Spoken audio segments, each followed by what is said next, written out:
Hola, ¿cómo están? Bueno, en esta ocasión me gustaría intentar explicar cómo descomponer una fuerza, un vector fuerza, en sus componentes paralela y perpendicular cuando nosotros tenemos un plano inclinado. Anteriormente yo estaba comentando sobre cómo descomponer un vector fuerza, pero en sus componentes rectangulares. Cuando nosotros teníamos un sistema de coordenadas normal, por así decirlo.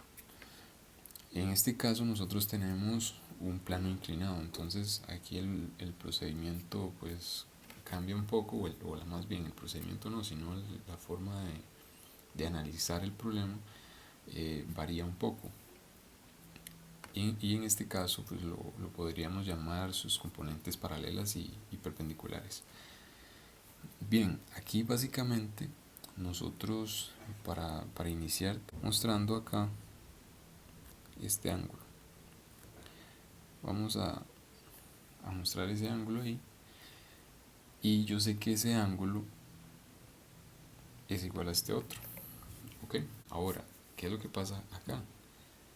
Que nosotros lo que vamos a hacer es a descomponer en sus componentes tanto paralela como perpendicular a la superficie donde está actuando esa fuerza. Entonces voy a hacer esas componentes. Esta es la componente perpendicular, ¿ok? Le vamos a llamar W perpendicular. Y esta otra que actúa por acá, le vamos a llamar W paralela. ¿Ok? Yo sé que el ángulo que se forma entre la perpendicular y la fuerza W, es decir, entre esta fuerza o esta componente y la fuerza W, este ángulo que está acá también va a ser alfa. ¿Ok? Ahora bien, si yo sé eso, yo puedo determinar la pendiente en este caso. Y básicamente podría decir eso. Yo sé que este ángulo también es alfa, entonces puedo decir que esto es 3 y esto es 4. ¿Ok? Ahora, ¿cómo sé yo que esos ángulos son, ¿verdad? Son así? ¿Okay? O por qué corresponden de esa forma. Básicamente, para entender un poco esto, me gustaría analizarlo desde el punto de vista de una rotación. Básicamente vamos a hacer una rotación al plano normal. Básicamente vamos a hacer una rotación. ¿Ok? Vamos a hacer una rotación, en este caso vamos a hacer una rotación del plano en este sentido. Es decir, eso va a girar, ¿ok? En ese sentido. El plano XY. Ahora bien, si nosotros hacemos eso,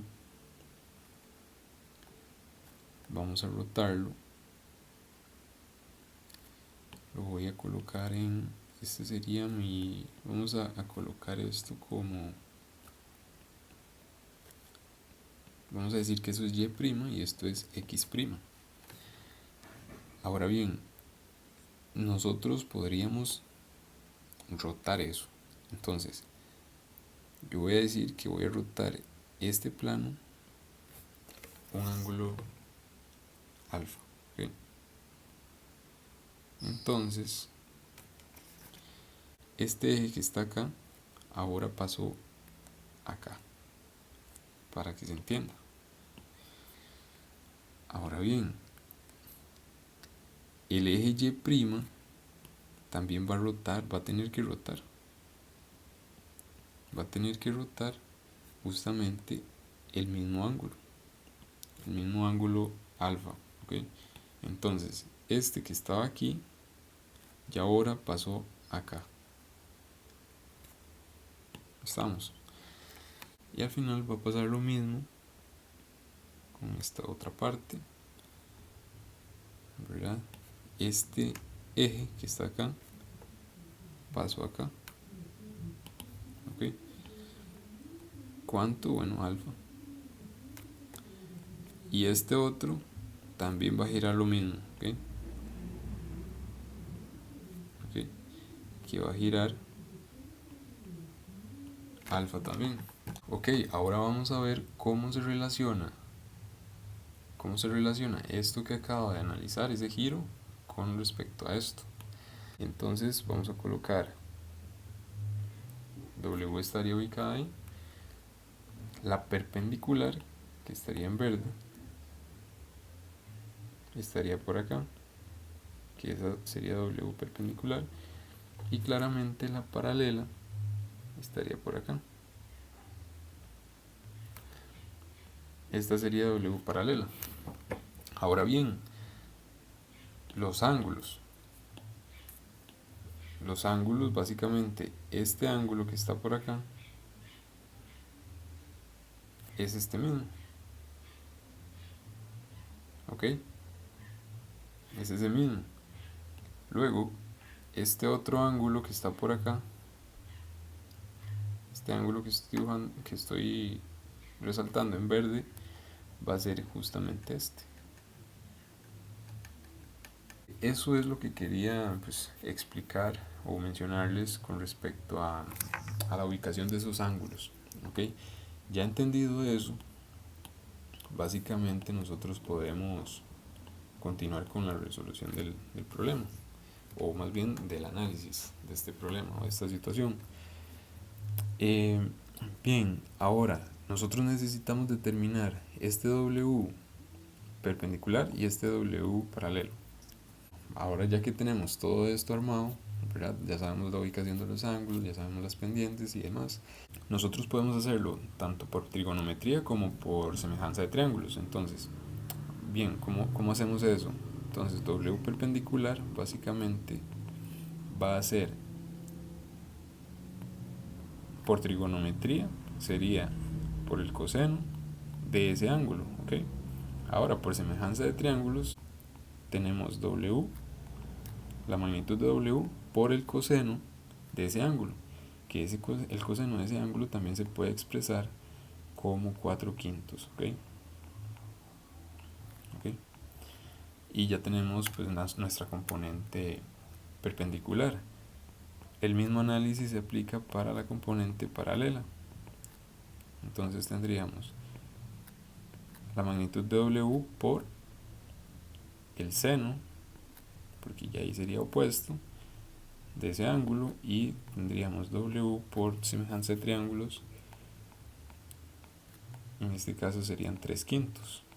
¿Ok? Esto es componentes paralela y perpendicular, pero en términos escalares. Nosotros recordemos que necesitamos multiplicar por un vector unitario para expresarlo como componentes vectoriales. ¿Okay? Entonces, en este caso, nosotros tenemos, volviendo a esta parte de acá, para definir los vectores unitarios, nosotros tendríamos que esto va a ser y esto va a ser x. Entonces nosotros aquí, en términos de vectores unitarios, vamos a tener a j, y ahí j' y ahí prima. Y por acá, vamos a hacerlos por acá. Por acá vamos a tener j y a nuestro i. Ok, definidos los vectores unitarios, entonces nosotros podemos expresar a w perpendicular ya como vector, lo podríamos expresar como w por 4/5. ¿Okay? En este caso, para la perpendicular corresponde el j, ¿okay? Y para la paralela, ¿okay?, ya como vector, le corresponde el i. En este caso sería por 3/5. ¿Okay? Y en este caso sería i. Ahora, w como vector yo lo puedo expresar como w perpendicular en forma vectorial más w paralela en términos vectoriales. Y bueno, básicamente ese es el análisis cuando nosotros tenemos una carga actuando sobre un plano inclinado. ¿Ok? Estas serían las componentes perpendicular y paralela de una fuerza.